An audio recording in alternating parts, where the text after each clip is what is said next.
Well, now on this video, I'm gonna share with you 5 societal lies that actually keeps you poor. All right, guess what? Some of the things that we usually do or experience in the societies that usually come from is the ones that usually hold us back in terms of our development. All right, by the way, the only thing that you need to do to understand or get all the points is to just relax, watch this video to the end so that you understand. But remember one thing, knowledge is power, but ignorance is the ultimate crush of people's dreams. All what you need to do, by the way, on this video, but I'm not charging you anything to watch this video. The only thing I want as a favor, and it's a kind request, is to like this video and kindly just subscribe. And how do you do that? Down below there is a small button written subscribe. Hit that magical button and let's get into the business. All right, let's get to the business. Now, the point number one, there is one societal lie that most of the people usually tell you from where you come from. Do you know what they tell you?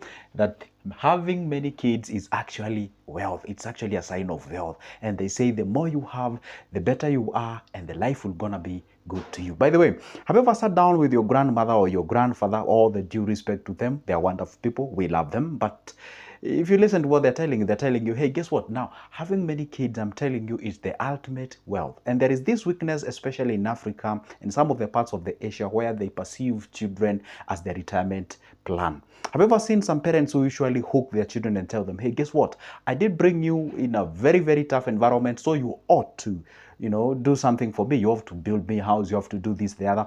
They now, sort of differentiate. They don't differentiate between you being helped as a parent is a will of a child, not you are right.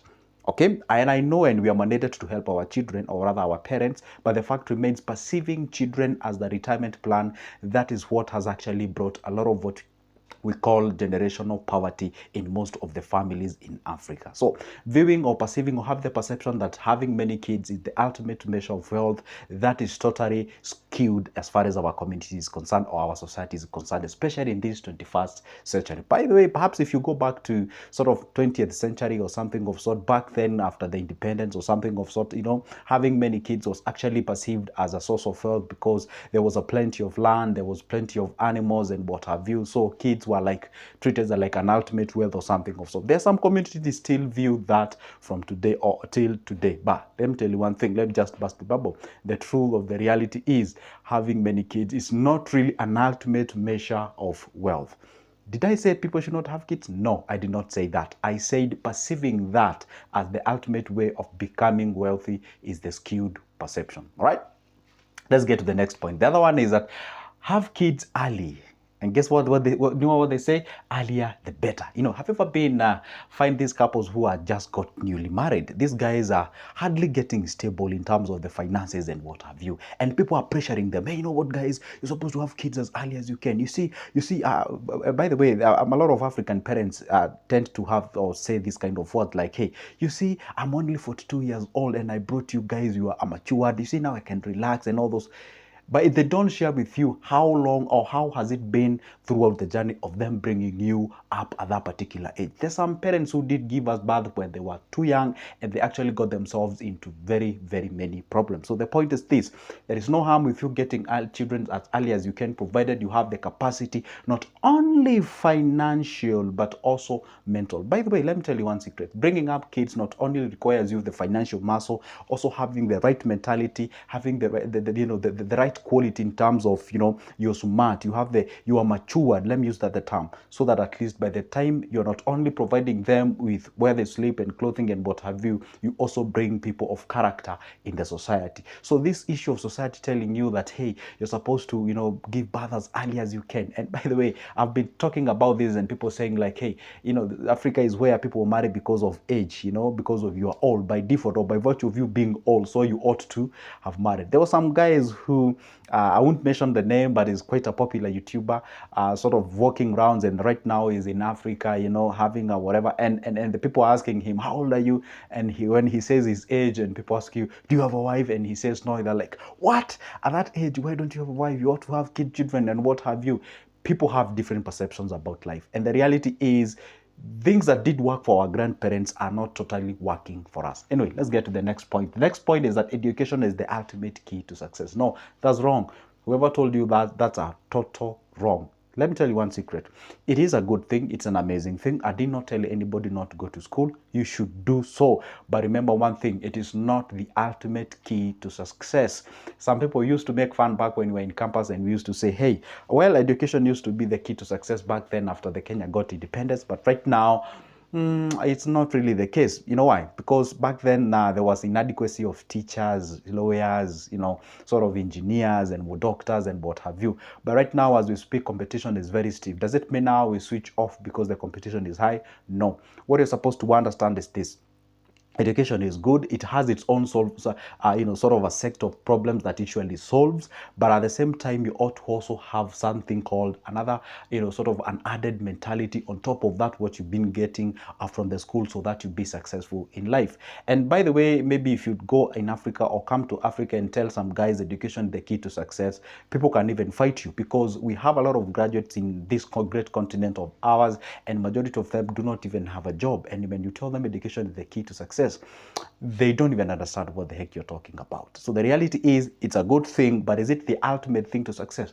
No, it is not. It's a necessity, it's a necessary thing, but it's not the ultimate thing to success. So you buy or being told by your, sort of guardians or parents or the society or what have you, by virtue of you going to school, then everything will fall into place. You're gonna be a doctor, you're gonna be a pilot, and you're gonna be making some people do fall into that, but at what rate or what percentage of the people do usually transist from them being in school to them landing in a job and becoming stable and supporting their families or something of sort?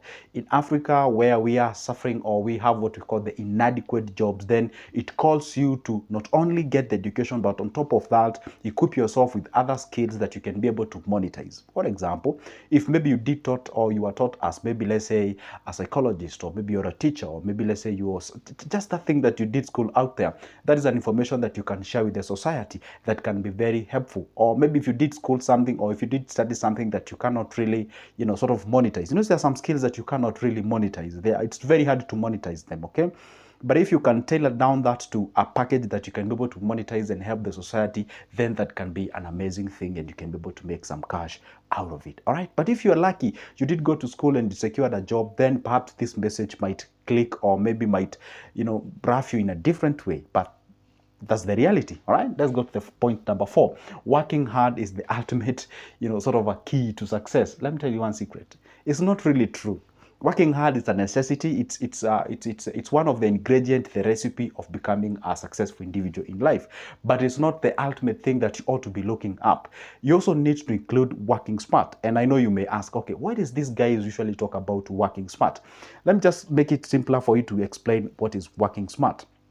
Working smart is trying to find the sort of an easier way of doing that hard work in a quite scaled way. What do I mean? Like, for example, you see, let's take an example of you being a teacher, okay? You being a teacher, maybe let's say you teach chemistry and biology.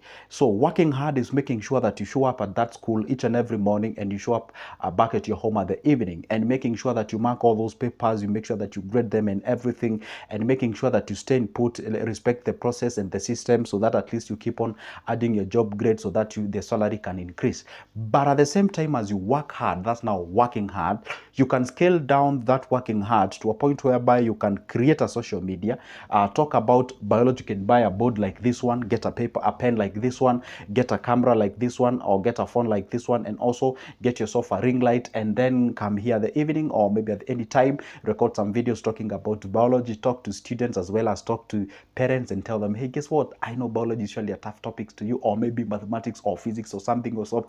Just make it easier. Don't come here with the teachers' attitudes and frowning and being serious, and no. Just be at ease, talk to people, make some fun and all those kind of things, and record those videos, post there. You never know who's gonna be watching. And at the same time, you'll be shocked how many guys will be watching you, and not only in Kenya but internationally. And that particular point, they'll be clogging into your, or maybe they'll be just jumping into your DMs, asking you, hey, do you have a master class? Do you have this? Now, when they show that interest, and when you offer value to the society, now you can package that one as a what? You can package that one as a master class that you can actually attach a certain fee, you can monetize it, and you can be able to sell that master class out there. For example, here on TikTok, or rather on TikTok, you can be able to do the series. On here on YouTube, you can also be doing some master class, and you can also open some membership subscription. You can open a website. Nowadays, with only 30,000, you have a website. I mean, that's how now you not only work hard, but also you do what? You work smart. That's how you do it. So working hard not only cannot be able to make you lots of money, it will make you substantive or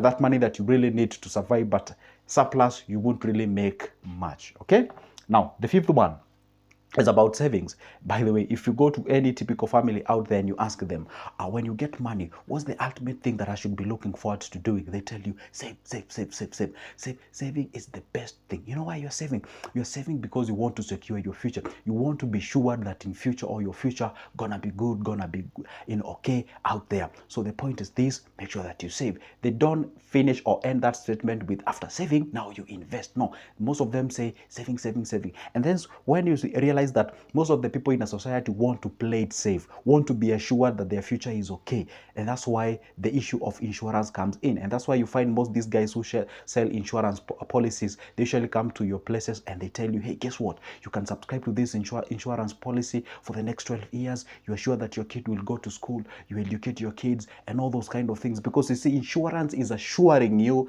that, hey, everything is good ahead, just don't worry, just relax, keep on doing whatever you are doing. You don't really have to be that much creative. No, just do this and everything will be okay. So, and I usually ask myself, between you playing insurance way or being safer or investing your money, which one would become better? I know insurance sort of has that assurance of you being safe in future, but also investments, there are chances of you actually making more that can be able to sustain yourself, but also there are some sort of, there's another part of you losing money or something of sort. So you ought to balance the two in this life. That's why I say saving is not the ultimate thing that you can actually incorporate in your life and be able to be rich. No, we do not have any track record. We do not have anything that we can use as a verifiable that actually savings has ever made someone ultra wealthy and rich or something of sort. No, it assures your future is secure and okay. But did I say you should not be having emergency fund? No, you ought to have the emergency fund. Let's go to the bonus one. The sixth one is that money is evil. Have you ever heard of people saying that money is evil? It cannot buy you happiness or something of sort.